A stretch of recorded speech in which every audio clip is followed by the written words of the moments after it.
Ladies and gentlemen, we have a very special guest with us on today's podcast episode, XANDE RIBEIRO, the multiple time GI World Champion, ADCC Champion, MMA Champion, undefeated in MMA. You know, this guy has done everything. One of the only people to ever beat Roger Gracie more than once.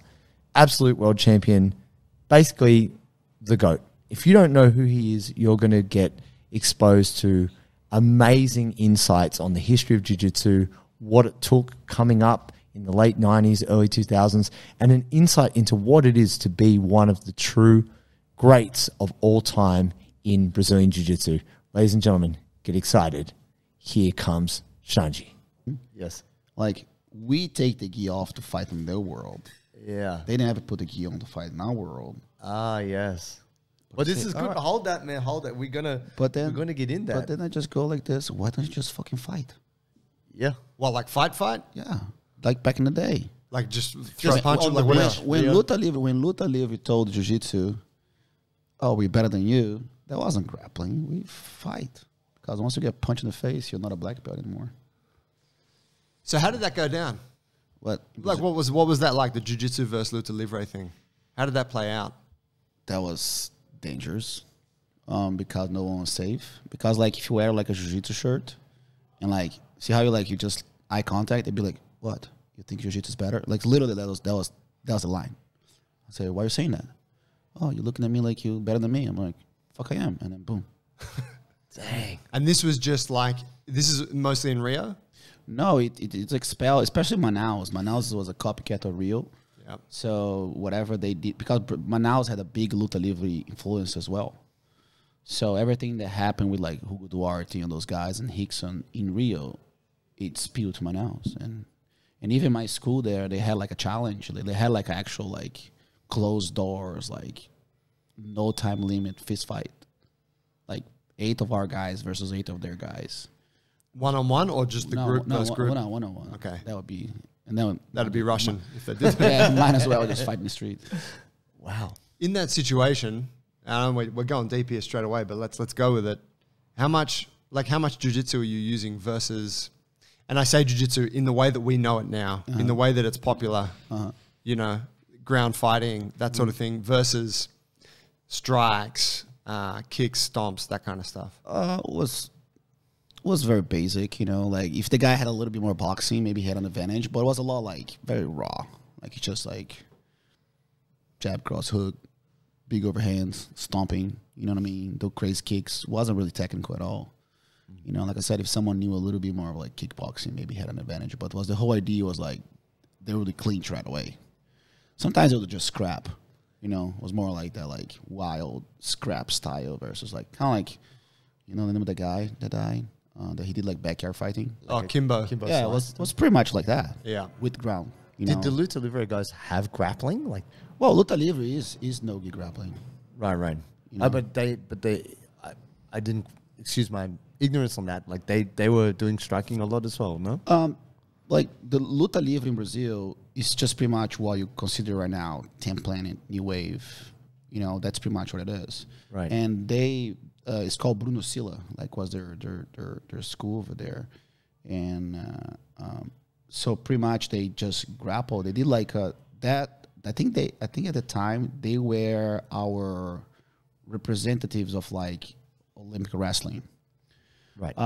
And they were very similar to like catch wrestling. They did footlocks and stuff like that, but I guess their ground game weren't so eloquent because it was a very like takedown footlocks, right? So that's why maybe like they lacked a little bit in like positional jiu-jitsu, you know, positional grappling. But yeah, and they had their schools, and it's funny because one style was like they would just wear Speedos. That was their uniform. Nice. And there was another style was gi pants and belt. So they had like two. It was like Budokai. I think with the master, I forgot his name. He's Marcos Rua's master. He's an older guy. He always in Speedos. If you look at him, I'm sorry if I forgot his name. Alvaro, no, it's not Alvaro. Anyway, and then the other one was the Bruno Silla brothers, like, you know, and then they had like their uniform. You walked in, you'd wear gi pants with a white belt. So no top. No top. So the uniform was like a capoeira style, pretty much. Right. So they had those styles, and then you could like grab the pants and things like that, you know. And that was the two styles, you know. And then you had jiu-jitsu. So jiu-jitsu, like even I tell people in my time, we only took the gi off to train like vale tudo style training, right? Like smack fighting. That's all we did. So pretty much the only time we did no gi is if we were like in a party fucking around, you know, just grappling. Yeah. Or when about carnival was about to come in, and then we did a lot of self-defense. And the self-defense was pretty cool because we did like gang fighting, 2 against 1, how to like, if like 3 people jump you, how do you do this? You know what I mean? We did a lot of stuff like that. It was pretty cool. And our King of the Mountain was like would be like team versus team. And then what happens is 3 minutes just smacking. So you could smack as hard as you can from the head. You couldn't really kick too hard, but you could stomp. Just watch out the knee. So it's pretty much just stomp, kick, and smacking. Wow. It was pretty insane. And then on the 2-minute mark, whatever, 3-minute mark, and I say, okay, now you can bring to the ground. So your goal was to finish the guy as fast as possible. So then you got to help your friend. Oh. So once you tap you out, and then if you're the last guy, you can't quit. And then sometimes it'll be like 5 guys against 1, just like being smacked in the back for like 30 seconds. So that's how we grew up, you know what I mean? And then that was wild because like I was like 10, 11 years old, and sometimes you walk around and like there's like these little Luta Livre kids, like 3, 4 kids, and I'm like, fuck, I'm gonna fight 4 guys. But for some reason, I don't know, I was very blessed, or maybe just my attitude towards it. I was never jumped, which is interesting because all my friends, they sometimes I would go back home like to training on Monday, and they'd be like, you know, scratch, say what happened? Oh fuck, I saw those Luta Livre guys, and they had like this. They had those guys that everybody knew who they were, you know, like I can't remember their name, but now they all do jiu-jitsu. It's funny, they all do gi and stuff, you know. And I was like, man, I never got into fights, you know. And yeah, they always respected me for some reason. They'll be like, and I'll be like, I was like, okay. Or maybe did you have rep? I mean, you were competing from a young age, no, right? Yeah, but like I said, I was just middle class kid, you know, like just went to school, trained jiu-jitsu, like that was about it, you know. And I was like 12 years old, like so there's no real like, oh, he's this and that. I just think it was more the attitude, you know, and the energy that I always put out, like I don't like, because if those kids would touch me, I would fucking kill them. I don't know what my dad would do. You know what I mean? Like for me, once you touch me, it's war. It's on. It's on. Like I'm gonna grab a fucking piece of wood and smack, crack a skull. You know what I mean? There's always like, I don't know if that energy kind of goes away and say, oh, you know what? If we fight this kid, we better kill him. You know, and that's why I think jiu-jitsu gave to me, because I have never gone into a threshold that I had to also go out of my presence or my balance. You know what I mean? So I don't know what I would be capable of if I ever lose my mind, right, in a situation like that. So you're saying that jiu-jitsu gave you like a focus or a discipline to not just because kill somebody. We don't know. Like, how do we know? Like, what do you know you're capable of? Like, I have never been the strongest kid. And like I said, like, I'll be like, I don't know what I would do if I would go insane. Like someone punched me now, I just lost. Yeah. What would I do? Like, you know what I mean? I would grab a fucking knife and stab something. Like, I don't know. Like, I just don't know, right? Do you think you have that? Because I kind of resonate with that. I don't think I'm capable of actually losing my mind in that way. Maybe it could happen. Do you think you have that somewhere? Like there is that threshold? Or do you think maybe it's just not, you always just keep it cool? I think I never access it. I never had to access it. But I think I do bring that a little bit to grappling. Because when it's like, it's going to sound even like, you know, masochist in a way. Like, there's a thing about choking a person that's fucking feels amazing. I'm with you. You know what I mean? Yeah. And my frames are blades. You know what I mean? Like when I got your neck, it's like I'm ripping your neck apart. Oh yeah. You know what I mean? Kind of like, you know when you watch like Silence of the Lambs and the guy's like cutting the fucking brain and all that. Just put like a classic music. You know what I mean? Oh yeah. So it's like I said, I guess I put the dark side into like a fun thing. Like when like for me, like controlling a limb and like when I get an arm lock, I'm like, I could just break it. It just feels freaking good. But it's peaceful, right? Yeah, sure. And I think like that's where I take maybe that side of me that never goes out, and I can put technique on it, and it's fun because I don't have to hurt anybody. You know, they tap, I tap, and fist bump, and we go again. You know, you know, even like sometimes people like, and then if you look at like a guy like Saulo, for example, he puts all out there. Like when you look at him, like you can see that like it's like that energy and intensity. It's like it's from the beginning. You know, he's more like a heavy metal concert, and I'm more of like a fucking Beethoven thing. You know what I mean? And I think that's how it is. But like he puts that energy out a certain way, and I put a different way. Mine is more like silence, precision, flow into like you know the singer says, you know, kill you softly, you know. But Saulo is more like I'm gonna make you suffer from day one, right? You know? And I think did his influence on you, like having him as your brother? Did you fight? Did you fight each other? The age difference is so much. He's 6.5 years older than me. So pretty much, I think when I was like 12, he's already like 16. When I was a certain age, he was in the age of like picking girls. You know what I mean? So I was the younger brother, so I was like, I'm not gonna hang out with my younger brother because I have other priorities. And then when I kind of got to a certain age that could be more of like a brotherhood thing, he moved to Rio to go to college. You know, and of course now he's in Rio, I'm in Manaus. And again, he would go to Manaus like on vacations, and of course he would go out with his friends and stuff like that. We would like hang out in the house and stuff like that.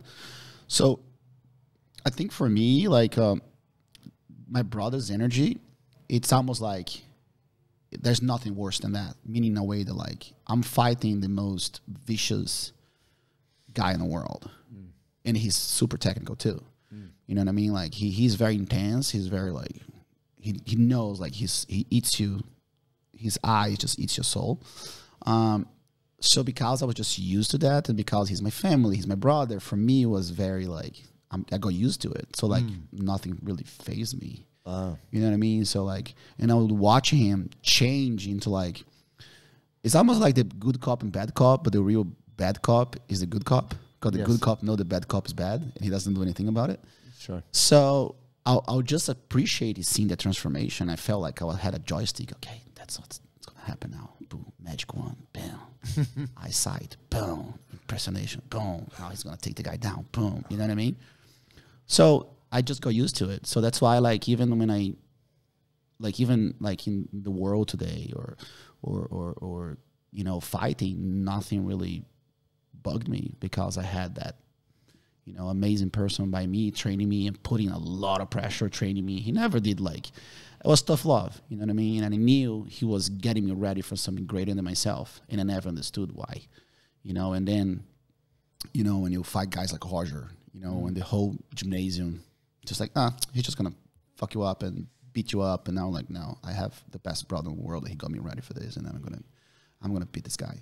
Yeah. You know, and I think that really happened. You know, so a lot of people, like, they complain sometimes when someone has a personality that's a little stronger. Like, oh, this guy. I said, no, that guy, it's a tool that was given to your life to make you understand things greater than they are. Because when you go out in the world, you know what I mean? Like, there's no tough love. It's like, it's assholeness. People want to take your job. People want to steal from you. They don't care about you, right? So then when you have someone in your family that has that attitude, and they can take that into jiu-jitsu and teach you something and put you in a position of so much uncomfortable, but then you know they're not going to hurt you. You know, and that's what's beautiful about it. You know what I mean? He got me really ready to what the world is today, for sure. Amazing. Were there ever times during that process where you didn't want it? Where you didn't want to keep following the path, or were you always motivated to about jiu-jitsu? Yeah, and to you know, because having an older brother put the pressure, like it's like in sport, it's not always easy. No, like he always put pressure just in training. He never put pressure on like you need to be this person, right? You need to be a champion. That was never there, right? I used to tell people I didn't really realize I wanted to do jiu-jitsu until I was a black belt. Like, do jiu-jitsu as a path to life, right? I always done jiu-jitsu as a sport, as a, you know, I start training, and then you know, my mom put me in jiu-jitsu, and then Saulo said jiu-jitsu is good for you. I I was actually, the reason that happened because I was grappling one little kid that he hurt my neck. Like, he choked me from the guard. Like, he really just squeezed me from the guard. And so, like, fuck, you're too weak. You got to do jiu-jitsu. I'm like, what the fuck is jiu-jitsu? I knew what judo was. Yeah. So that's how I started. And for me, it was just like an extra thing, you know. I would go to school. Like, you know, my parents, they were just like, you got to go to school. You got to get a degree. You got to get a job, right? That's the path I was following, right?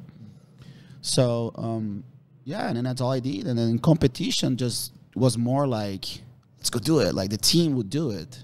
And I was like, well, I do well in the training. And they go, oh, you do really good in training. You should try to compete. I'm like, yeah. And then I compete for the first time and felt good, right? Oh, fuck, you know, I'm training this thing and I can do this in actual real life. Like, you know, because like I usually say that jiu-jitsu is like playing life, right? So you in the academy, you have all this jiu-jitsu, you're doing these things, and then you got to actually go and protect your tribe. For real. And back in the day, it was very tribal.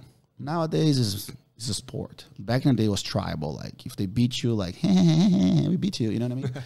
And that was nerve-wracking. So it's like you fight with a lot of pride and honor, for sure. And then, yeah, I just competed just because I felt it was fun, and I was good at it. But you won weight and absolute at brown belt, right? That was No, I didn't spend much time as a brown belt, which not that I complain about it. It's because when I won worlds as a brown belt, I was hurt. Oh. So what happened was I fought worlds as a purple belt and I won, and I was too light for that, right? But again, even though I won worlds as a purple belt, I just trained hard because I'll say I'm just going to be good at this thing. Win or lose, I could care less. So the drive of competition wasn't even the competition itself, was the proving that I was good at a certain skill. So for me, it was all about skill, not like, I want to win this. Oh my God, if I lose, I'm going to die. Has never been this way, like ever, really. You know what I mean? Like, that's why when I took my losses, I'm like, oh, okay, I lost, whatever. His skill was better than mine. That's why, or at that moment, he was more skillful to beat me. He learned how to beat me, even though like some guys, I would say that 80% of my losses, I know I'm better than those people.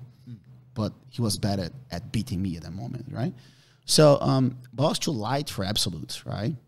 And I never really fought absolutes until I fought my first absolute, which I won, which was 2001. So, and as a brown belt, what happened was the first time, so as I was training for that Worlds, that was the first time I actually did open division, which was the state championship as a brown belt. So, because I was doing judo, I was a medium heavy, so like I was doing the heaviest of the kids, and like, okay, let's put Xande in the open. So I was doing judo with the Brazilian Olympic team, so I was like, you know, fuck yeah, like I'm turning to the fighter that I think I am, right? So I run through my division, I tap everybody, and I went to the absolute, and I tap everybody, and then I fight Bruno Bastos in the final. Oof. He jumps guard and pops my knee. So I'm fighting him with a fucking hurt knee, and anyway, I'm not going to go there. He beat me. I was like, shit. It's like 2 weeks for Worlds. I couldn't move my leg. I couldn't do many things. So I got this physiotherapy. It's like, okay, we're going to get you ready. And I tried to train. I couldn't train. I couldn't cross my knee. I couldn't close the guard. I couldn't do anything. I said, you know what? I'm just going to just focus on my conditioning and focus on heal this. And let's see what's going to happen. So I spent about 2 weeks just doing that. And I'm like, fuck it. You know, I don't know what's going to happen. You know, my knee wasn't the greatest. I was like, okay. And then, ironically, my first fight at Worlds was Bruno Bastos. My second fight was fucking Gabriel Vela. Oh, Vela. The champion of the year before. I'm like, yeah. Does those guys just know I'm hurt and then fuck me up? Like, literally, I just thought it's a plot. And then my third fight ended up being Fabio Orlando from Brazilian top team in Canada. And my semifinal was Roger Coelho, which is in Costa Rica. And those guys at the time were like the best guys. The best guys. I was like, really, bro? Like, is this what's happening? And then the other side was Jair Sorriso, which was the guy very good from Barra, and this guy called Valide. And Vinicius, at the time, he was beating everybody. His game was so solid. I'm like, dude, those guys are putting me in the thing. I'm like, you know what? The only thing I can do is fight my best. There's nothing I can do, right? Fucking guy Bruno Bastos, I tap him. And then I go Gabriel Vela, he's putting pressure on me. I was like, shit, and my knee's hurting. I was like, shit, he's passing my guard, and I have the video. And I'm like, no, and then I sweep him. Yeah, and I was like, now you're not going to beat me. It's like, and I beat him. And then that wasn't something that really changed my life. I fought which is funny because two things happened that day. In 2000, there was a guy that was fighting Minotauro, and he died on the mat. Oh. So it was the first case of like misuse of PED. So he took like which I even know the guy's brother. Apparently he took like some steroid that they give to horses, right? And his heart didn't handle it. Okay. So I'm fighting Fabio Orlando, and I beat him like 26-2, and I'm like super happy. Like, oh shit! I just like, what's going on? I beat this guy like 30-0, whatever. And I'm like super happy, and I'm like, hey guys, I just won. And then but nobody's looking at me, and I look around, the guy's like being tried to be resuscitated. Oh god! I was like, like, and now I'm like asking myself, like, what is all of this? Like, what does this mean? Right now you're like, should I even be competing? Like now you start to. So you know what? It is what it is. Like, it is what it is, right? So the guy, and I told Saulo, like, hey, man, did you see that? I beat the guy 26-0. What do you feel about that? I'm like, I just feel that you can lose every position in jiu-jitsu. I'm like, man, so I was like, I just beat 26-0. I'm like, yeah, you lost every single position. You took his back 3 times, you lose it. You mount him, you lost it. So what does that mean? I'm like, dude, this is like Illuminati of fucking jiu-jitsu. A guy just went to hospital right here. I didn't know at the time he passed. And my brother's saying that I sucked when I beat the guy 30-0. Like, I was like, shit. I said, okay, now I'm fighting Roger. And Roger at the time was like the best São Paulo guy. And I think he even beat Gabriel at the time. And then I beat him. I'm like, now I'm not losing. I'm not losing this Worlds. And then I won Worlds as a brown belt in 2000. So in my mind, I'm like, okay, I was supposed to do Open, maybe one more year. I'll do Worlds again as a brown belt. So then I fought a no-gi event in Ohio, and I fought a guy named called Cacareco. So Cacareco was the best Luta Livre guy at the time. So at that time, there was still Luta Livre kind of the idea, and Cacareco was like he was a wrestler. The guy was like, he was like little black Jeff Munson. Like, right. Dude, the guy, like, he literally took me down. I have a picture of my legs all the way. So I ended up beating him. And my brother gives him a black belt. And I didn't argue about him. I say, why did you give him a black belt in a no-gi thing? I say, bro, you're the world champion, and you prove that your jiu-jitsu is beyond the gi. And this guy, it's like, the guy was like, Cacareco was undefeated in Brazil. People like, what? Because at the time I was skinny. I was like medium heavy, but like I had no muscles, and things like that. And then he's like, all right, you shouldn't even ask me why I gave you a black belt. I would explain to you. I say, well, because, you always imagine, like, I always thought, like, okay, I got hurt. I know I won, but maybe I'll win again. And maybe, like, I'll do, like, an open division. And then that was kind of like I was kind of built myself up to. Because once I fought state championship, weight in absolute, I'm like, okay, I'm doing weight in absolute again. And I didn't do it because I was hurt. So I just thought at the moment, like, okay, maybe one more Pan Ams, like, to, like, really solidify my position as a brown belt. And I'm like, man, you proved that your jiu-jitsu is beyond that. Like, this guy has been murdering every single black belt in Brazil, which he was. Because at the time, ADCC started. So that's when the whole, like, no-gi events start to kind of, like, build shape. Because now they felt, well, if you just get a bunch of jiu-jitsu guys, it's not fun. So how do we make, fun stuff? Let's get wrestlers, let's get judokas and take the gi off. And they fight, because at the time they had the first ADCC in 1999. So that was like 2000. 2000 was the Worlds. And then 2001 I fought Cacareco. And Cacareco was like quoted to like go to ADCC and win. Now I beat the guy. Yeah. Like very convincingly. Like I swept him, took his back. I just couldn't finish him, because if you look at the pictures, like his arm is that big and my arm is that big. Yeah. Yeah, and then my brother said, okay, I guess I just have to grow into that belt, like, So then I got my first tournament after that, was Pan Ams, and ended up winning weight in absolute as a black belt. And that was like, all right, absolutes are fun. I'll do more often, and then that's how it started. And that's how the whole absolute, like, culture with me started, I was heavier. Of course, I was the best competitor in my team. And I was still going to college. Wow. Because I was still just like, I'm going to be a lawyer and I'm going to become a judge, and that's what life is, and jiu-jitsu is just going to be a chapter in my life. And then what happened was I started to just understand a little more about law, and I was like, this is so not anything about lawyers, but like this is so like you have to turn into someone that you're almost not. Like, you know what I mean? Like imagine like going to a criminal judge and I know this guy is a pedophile and I'm like defending him for money. Like those things start like just getting to me. Like It's kind of messed up. Yeah. and also like I start to like see all my friends like going to like internships and all that and how they start to lose their health. And now like a couple guys, they're like super ripped, super in shape. Now they're fat and like they would go like I said, what's going on? You know what I mean? I start to figure out like if I become a lawyer, I have to comply with the system in a certain way. Now for me to be a prosecutor or a judge, I'm gonna have to literally dive in, and I never like reading so much, and you have to read a lot. So much. I'm pretty good in interpretation, but I'm not really good at like sit down and read like fucking 1,000 pages a day. I was like, I don't think this is for me. And I started to second guess myself. I did like ambiental law. That was cool. I think that I'll deal with that. Like, let's save nature from humans. That was cool. That was actually my best thing. I understood a lot about like ISOs and stuff and like ambiental law for like, okay, how you can. And I said, well, but then I was talking to a friend of mine. I said, well, like it's cool because it's cool in the paper, but like, are you going to stop a $5 million project because you're saying they're going to kill the fucking rivers? I'm like, yeah, that's kind of. Oh, that's like environmental stuff. Yeah. And then I'm like, you know, and then at that same time, I was already doing seminars with my brother. And that's when I say, okay, I'll do this. I'll cancel my school and I'll go to Ohio, which now actually there is a big spill of like atomic things are in the sky now. In Ohio, there's a big spill of like Chemical spill. Nobody's talking about it. They're talking about fake extraterrestrial people. And then I moved there, and even there, like I was in the middle of nowhere.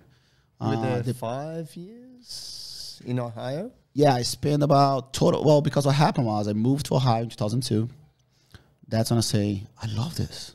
I had like 10 students. I made no money, but I loved it. You know, just like going there and telling people jumping jacks. Oh wow, arm lock. Wow, like push-ups. Yeah, this is cool. You know what I mean? I just have to be myself. And that's when we start like, why am I not getting students? Oh, I have to promote. And then that's when like the business of jiu-jitsu start to develop within the process. And then people like drive 6 hours to go train for an hour with me, you know? And I was like, wow, this is cool. How old were you at that time? 21. Okay. I just got my black belt. In the prime of my time, I went to Ohio. No dates, no women. Was that a big deal being in America as a 21, or were you pretty kind of worldly at that stage? What do you mean? Like, had you traveled much, or was that? I did Hawaii, I did Miami, I did Europe at that time. Okay, that's why I was like, oh, that's pretty cool. You know what I mean? Like, I got to like go do stuff and make money. But like I said, there wasn't such thing as the business. Like jiu-jitsu business didn't exist, really. You know what I mean? Like maybe the Gracies had figured it out at the time, but not for the general people. Every school was just like a backyard thing. They're like, oh, let's just put some mats and charge people $100 and go. There was no procedure. There's no methodology, really. I remember when the first time they're like, oh, let's make like a blue belt curriculum. That was huge. Everybody, oh my God, I love this. You know, and that's when the American mentality of like, methodical approach to it start to kicking in, you know. And of course, then later on, guys start like, okay, let's put like a business package into jiu-jitsu. How can we make that better? And that's when the sport developed. So, 2002, I was in Ohio, and then I had an injury in my leg that I almost quit jiu-jitsu because of that. And then I spent there 6 months in Brazil, and then I came back to the U.S., work on my green card, and that's when I moved to San Diego. You know, and then between that, I won like worlds again, and that's when I won the double gold. And yeah, was that 2006? 2004, I won my first worlds. Right. Because 2003, I got my injury, and I fought the DCC for the first time. Yes. And then I beat Dean Lister, I beat all these guys, I fought Roger for the first time. And then I was in Brazil, I was, you know, US, I said, okay, I don't have insurance, so I gotta go back to Brazil and fix my leg. I had an infection in my leg. So I fixed that. My mom helped me out so much. I got an apartment in Rio. I say, Mom, let me see if this is for me. Because I was depressed. It's a long story. So I had this thing called cellulitis in my leg. I created a big pus, like bag in my shin. And I had like drain it. So I fought ADCC with 2 holes in my leg. Oh. So each fight, I would have to go to the doctor and wrap my leg again. He would take it off, blood would come out. He would clean it, put a drain, wrap it up. And then if you look at ADC 2003, I have a black thing in my leg. Yeah. So that's to protect it. Wow. And then I went back to Manaus, and I had to go to the Tropical Institute of things. And I had even my mom even took me to people to baptize it. I had shamans going in my leg. Stuff. And then I you know what? I wasn't a world champion at the time, but I won Pan Ams twice. I did ADCC, and I was very depressed. More because even though I fought Kakareko, for example, I fought him twice. The first time I remember my brother, hey, do you want to split the money? He's like, no, I'll beat your brother. I didn't know that. And then I beat him. Right. And then the year after, he's like, I was like, hey, man, I know last year you didn't want to do it. Do you want to share the money? Because, at the time, the Arnold class was paid $5,000, So we would split $7,000. That's a lot of money from Brazil. He's like, oh, let's do it. And then he beat me.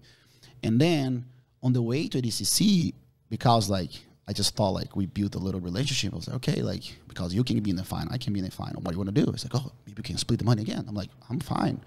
Let's fight, but let's split it. And then we fought in the semifinal, and he went my foot right away.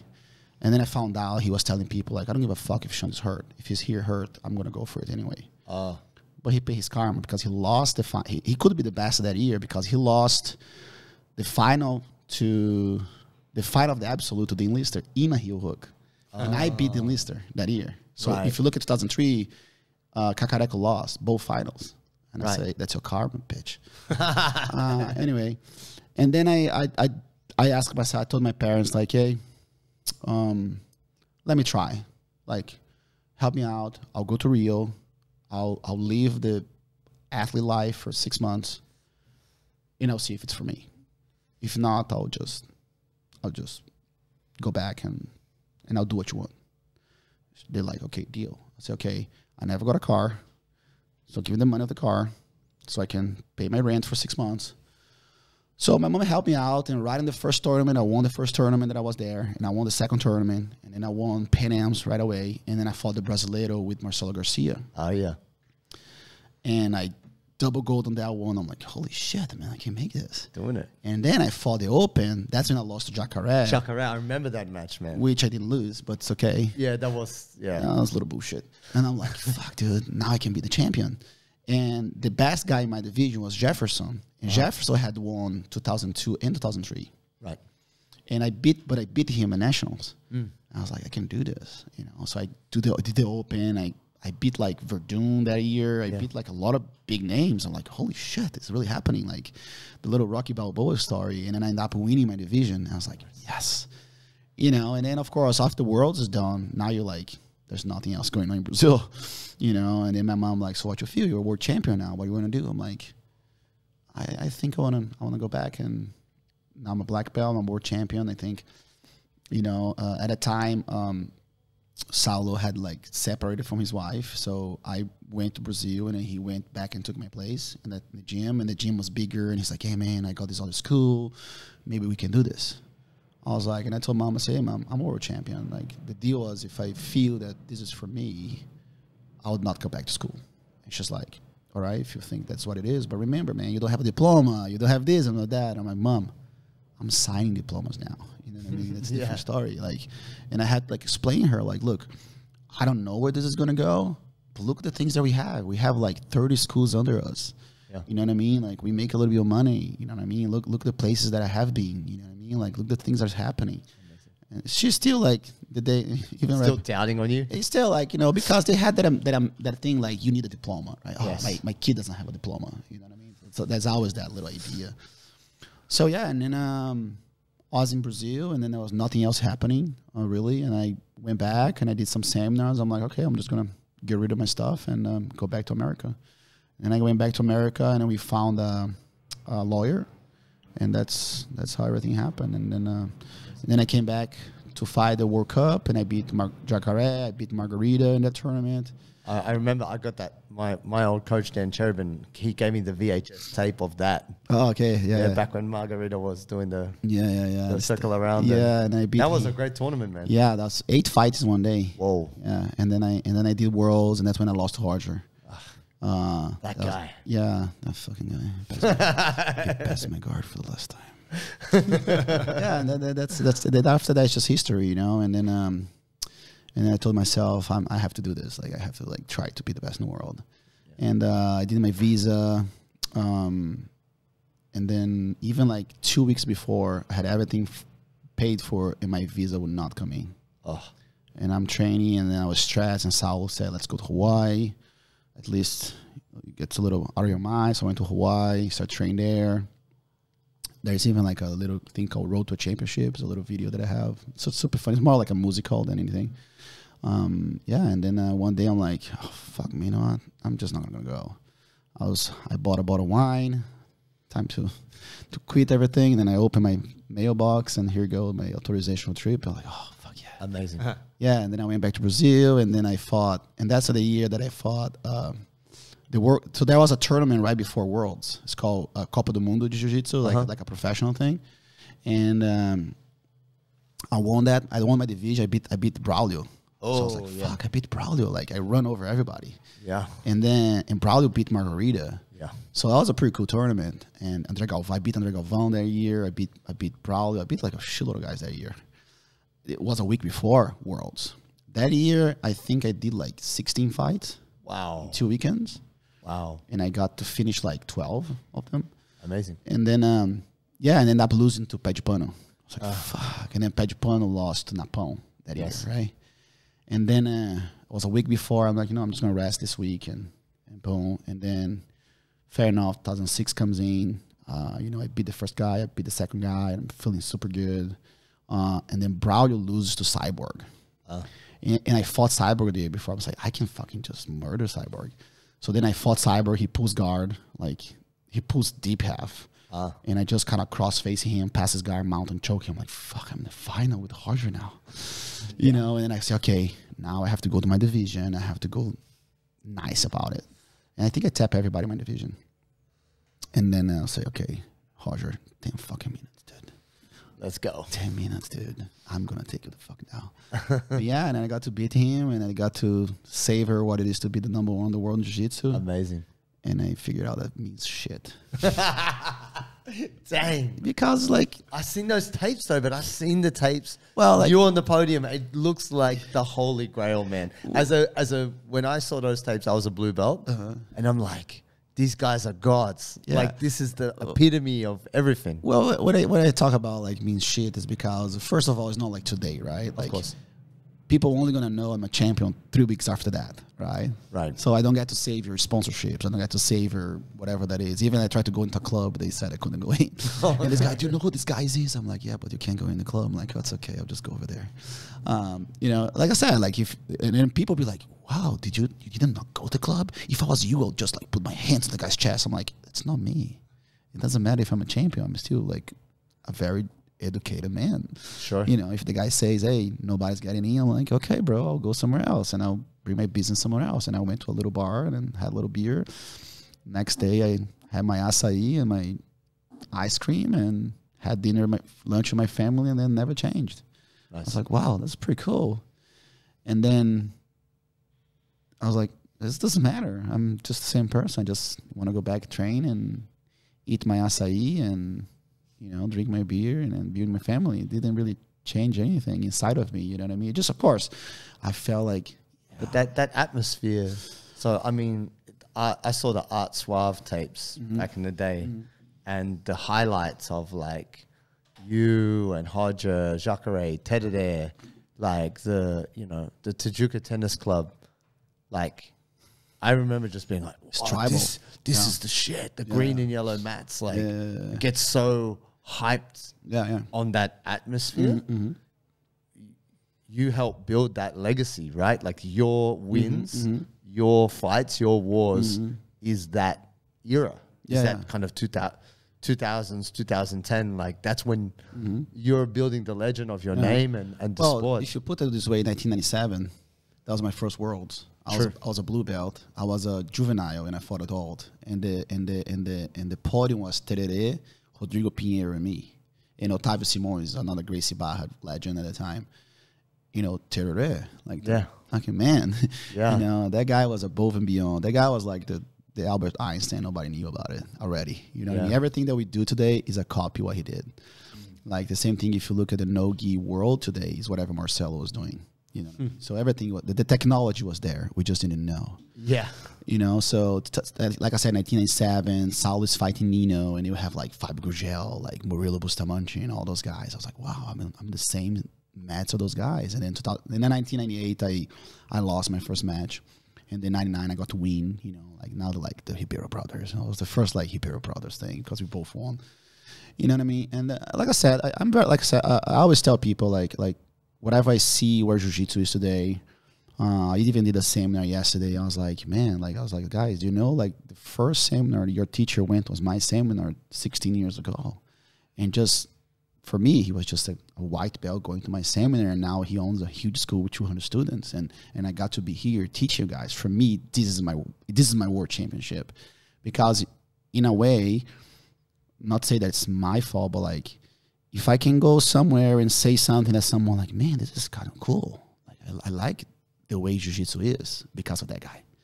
You know what I mean? And I think like within the process of like fighting for honor, you know, I fought for like $100. I fought for nothing. I fought just to show up. I spent more money fighting than I actually made. People say, how much money you made on your career? Like how much money I have spent in my career.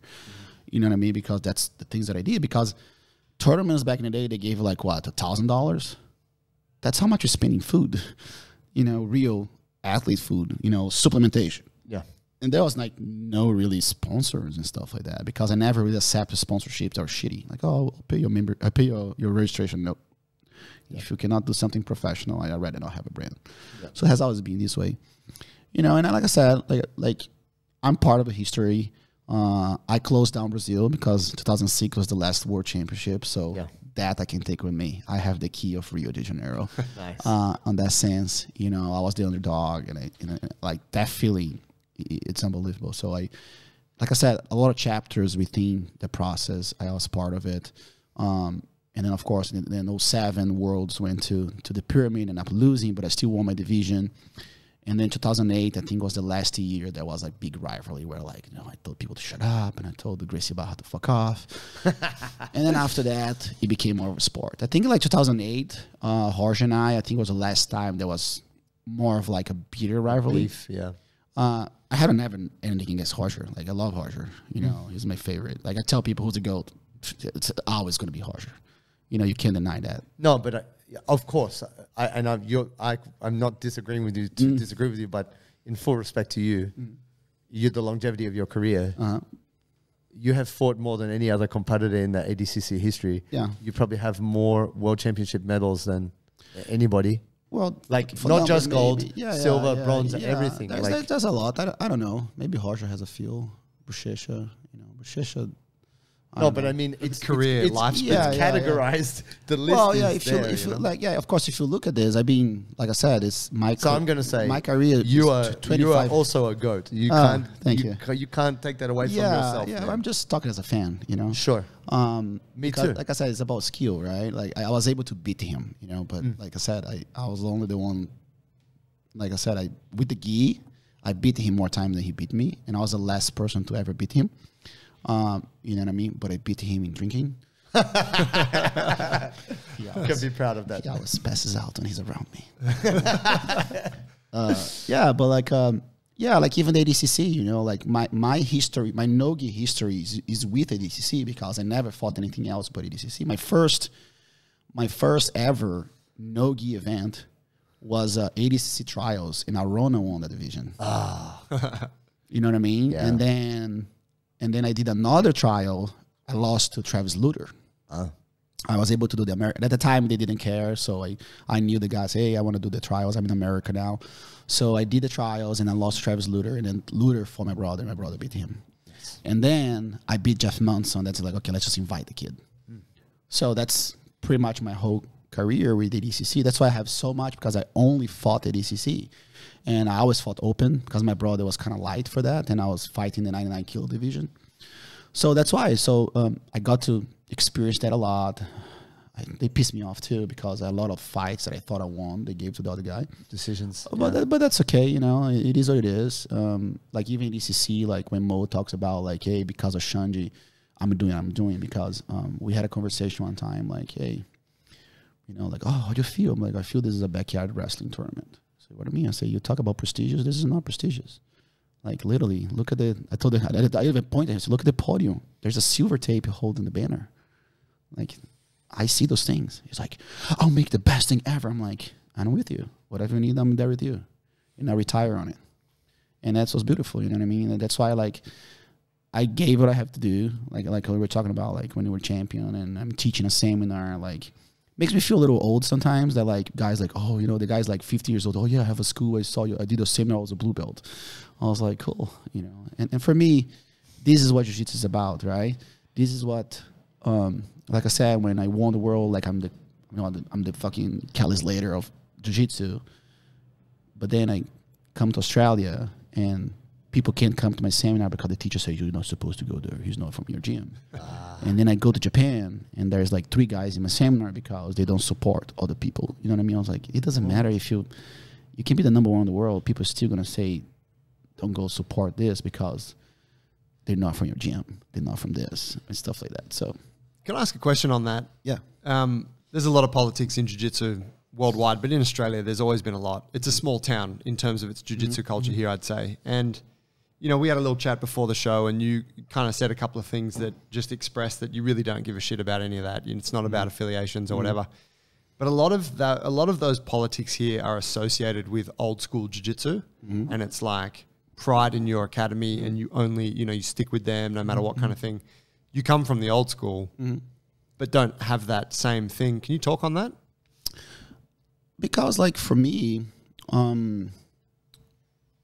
it's a lot of control, right? And I haven't been, it's an ego thing, right? And also, I understand that kind of back in the day, I could understand that because it was very like, wasn't, how can I say, wasn't even healthy in a way. Like, was like, I'm gonna kill the motherfucker. Like, was very like that way, right? And a lot of friendships were broken because of that mentality, right? Like, you can't train with that guy, like, you know, because he's against us. So that was this culture of like, you know, he's against us, right? I think actually America did help that in a way because, like, you know, let's just put the non-Brazilian person, you know, say, hey, I'm paying you, bitch. I can do the fuck I want. So that mentality kind of like, oh, okay. So, but for me, like I said, I came from background in judo, for example, right? In judo, you see 2 friends training on a Wednesday, and they're supposed to compete against the Olympic, like for Olympic spot on a Saturday, and they're training, right? For me, I always put the human side above and beyond jiu-jitsu. You know, for me, loyalty, if you have a control loyalty, it's not loyalty, it's dictatorship. Right? So for me, like, you know, my students, like, hey, you want to go? Go. Because I was building friendships with my opponents. Like, respect. Let's start this. Like, yeah, go learn from the guy. Oh, you want him to be a teacher? Great. It's your choice. That means that maybe whatever I'm offering is not as great, or maybe my whatever doesn't align. So usually I say that, like, loyalty is loyalty within the, if we agree with a certain same thing, right? Okay, I have loyal to that, to my principles. So I think it's loyal to the principles before loyal to the person.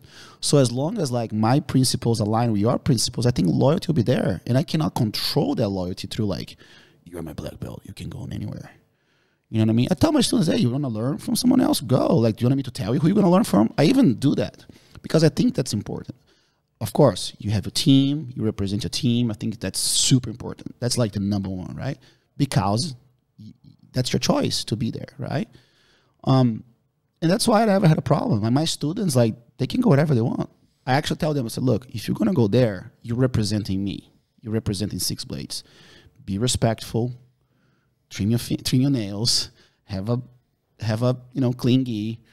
Show up to the teacher. Hey, I'm so and so. How does this work? Like, can I call someone to train? Can I, you know? I'm educating my students to be martial artists, not to be oppressors. You know what I mean? Which I understand, you know, and you have people that maybe they have an ego, maybe they're afraid to lose students, you know what I mean? I think it comes from more of a place of fear and ego than actually anything else. And like I said, man, like when we were talking about one of the guys here that used to be in our association, like, hey, you build your own business. I don't want to be in the middle. I said, man, I'll support you. Go change lives. You know what I mean? I'll be in your academy doing a seminar. It's beneficial for everybody. You know what I mean?